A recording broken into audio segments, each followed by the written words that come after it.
Hello, this is Flights in Asia, and in this video, we'll be going to India, where the country's aviation regulators have granted a request by Air India to allow pilots to operate two wide-body Boeing aircraft types.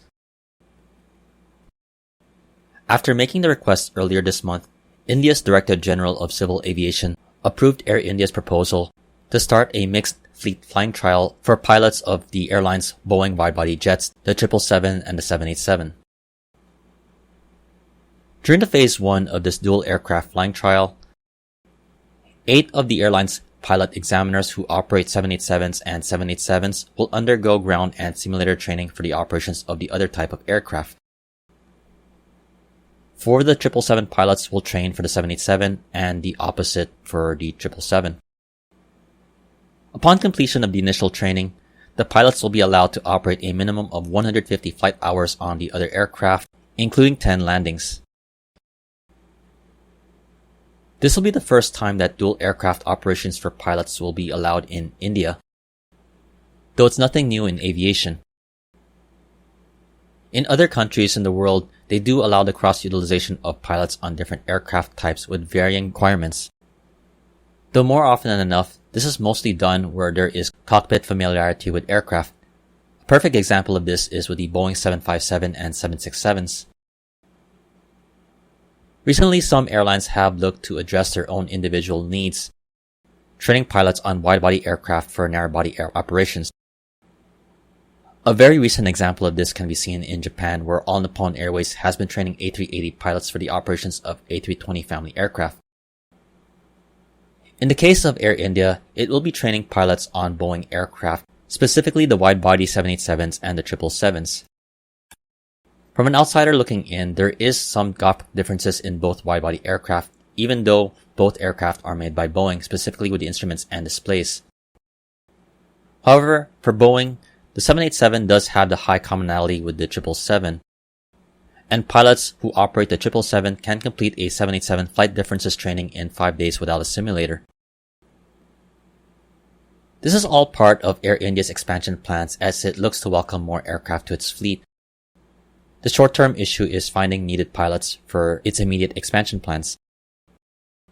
While India's Director General of Civil Aviation will be able to collect more data and insight on the trial, Air India welcomed the approval, with Campbell Wilson, the CEO of the airline, saying in an internal message saying, quote, "The approval will enable captains on both fleets to operate either type, expanding their experience, professional development, variety, and operating scope, as well as according to the company more resilience and flexibility."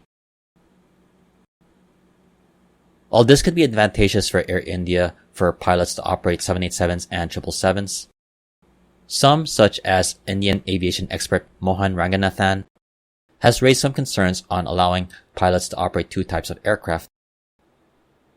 In a report on The Hindu, Ranganathan addressed some concerns saying, quote, "An airline's commercial interest should not drive regulatory decisions." He addressed his concerns also on pilots reverting back to their old tendencies and habits should there be an emergency, by using the example of the crash of Air India 171 on October 12, 1976. Using a Sud Aviation Caravel on a flight between Delhi and Mumbai, the aircraft crashed after an engine fire, killing all on board.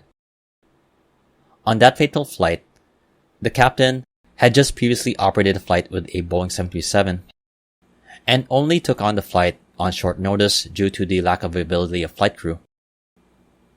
After investigation, the identified cause of the flight was a mistake that the fuel supply was not shut off, and there was a difference between the Caravel and the Boeing 737 aircraft when it comes to shutting off the fuel supply.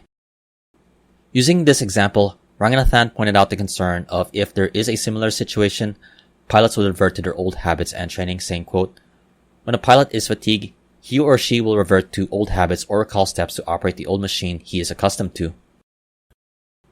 He further cited caution on the implementation of the pilot training program, citing his concerns on Air India's own training system, saying, quote, "Therefore, if this is being done to meet crew shortage, the DGCA must ensure that there is an independent audit. Let's not forget that main examiners at Air India are appointed not on the basis of competence but because of their connections." While there are concerns for allowing Air India pilots to operate 787s and 777s, This approval will mark the first time an Indian airline will allow pilots to operate two types of wide-body aircraft as a short-term solution to address its pilot shortage while having its ambitious expansion plans. I definitely hope you enjoyed this video. If you liked it, please like, comment, share, and subscribe.